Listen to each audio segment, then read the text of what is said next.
বন্ধুরা, আপনারা কেমন আছেন? ঘরোয়া রান্নাতে আপনাদের স্বাগত। আজকে আপনাদের জন্য নিয়ে এসেছি দই কাতলা রেসিপি। এই রেসিপিটি দেখতে হলে সম্পূর্ণ ভিডিওটি আপনাদের দেখতে হবে। ভিডিওটি যদি ভালো লাগে লাইক, কমেন্ট, শেয়ার এবং সাবস্ক্রাইব করে দেবেন। ঘরোয়া রান্না ফেসবুক পেজ থেকে দেখলে পেজটিকে ফলো করে দেবেন। দেখুন বন্ধুরা, কিভাবে এই রেসিপিটি আমি বানাই।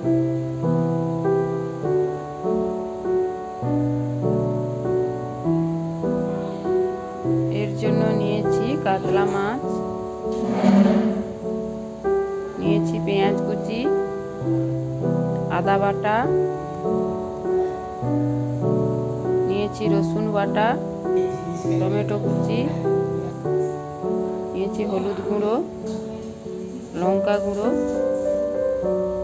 নিয়েছি জিরে গুঁড়ো, আর নিয়েছি ধনে গুঁড়ো, গরম মশলা গুঁড়ো, গোটা জিরে, পোস্ত ও কাজু বাদাম বাটা, নিয়েছি চেরা কাঁচা লঙ্কা, আর নিয়েছি টক দই, আর নিয়েছি লবণ, আর নিয়েছি তেল। প্রথমে মাছটাতে লবণ হলুদ মাখিয়ে নেব। এখানে আমি হলুদ ব্যবহার করছি, আপনারা না চাইলে হলুদ ব্যবহার না করতে পারেন।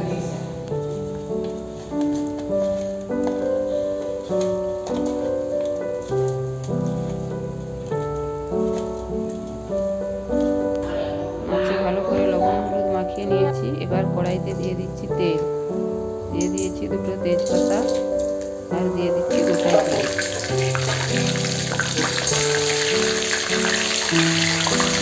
দিয়ে দিচ্ছি চেরা কাঁচা লঙ্কা,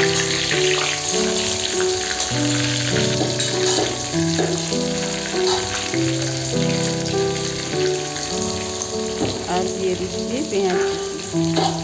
এবার পেঁয়াজটাকে ভালো করে ভেজে নেব।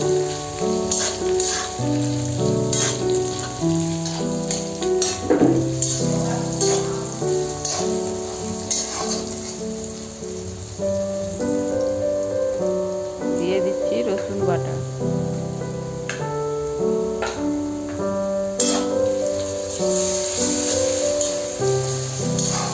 এখানে 10 পিস মাছ আছে, তার জন্য আমি নিয়েছি দুটো বড় পেঁয়াজ, নিয়েছি 2 চামচ রসুন বাটা, দিয়ে দিচ্ছি আদা বাটা, এখানে নিয়েছি 2 চামচ আদা বাটা,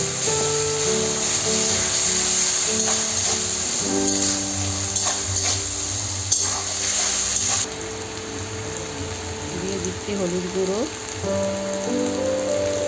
দিয়ে দিচ্ছি লাল লঙ্কার গুঁড়ো,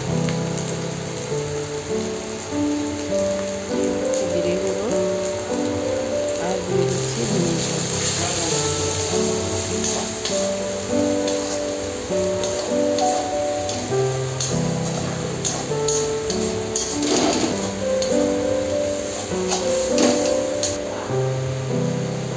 মশলাটা ভালো করে কষানো হয়ে গেছে। এবার দিয়ে দিচ্ছি টমেটো কুচি। কুচিটাও ভালো করে মশলার সঙ্গে মিশে যাবে, তাই জন্য দিয়ে দিচ্ছি লবণ।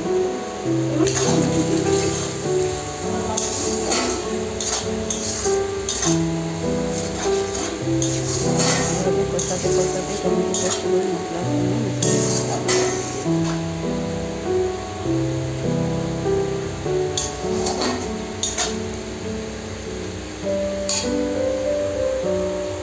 সুন্দরভাবে টমেটোটা গলে গেছে। এবার দিয়ে দিচ্ছি পোস্ত কাজু বাদাম বাটা,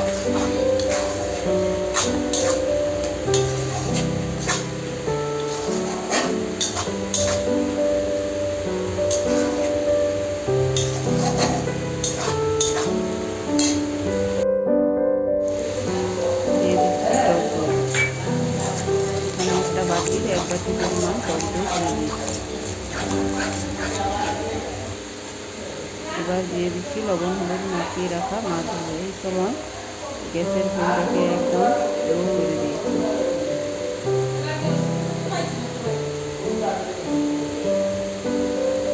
লো আঁচে মাছগুলো দিয়ে নাড়িয়ে নিচ্ছি।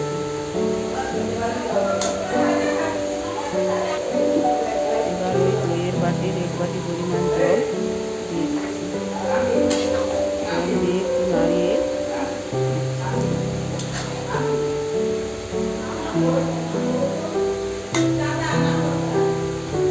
এবার একটু ঢাকা দিয়ে এভাবে মাঝারি আঁচে 10 মিনিট মতন মাছটাকে ফুটিয়ে নিয়েছি। মাঝখানে ঢাকা খুলে একবার মাছগুলো উল্টে নিয়েছিলাম। এবার দিয়ে দিচ্ছি গরম মশলা। গরম মশলা গুঁড়োটা দিয়ে আরও 5 মিনিট এভাবে ঢাকা দিয়ে রাখবো। দেখুন বন্ধুরা কেমন সুন্দরভাবে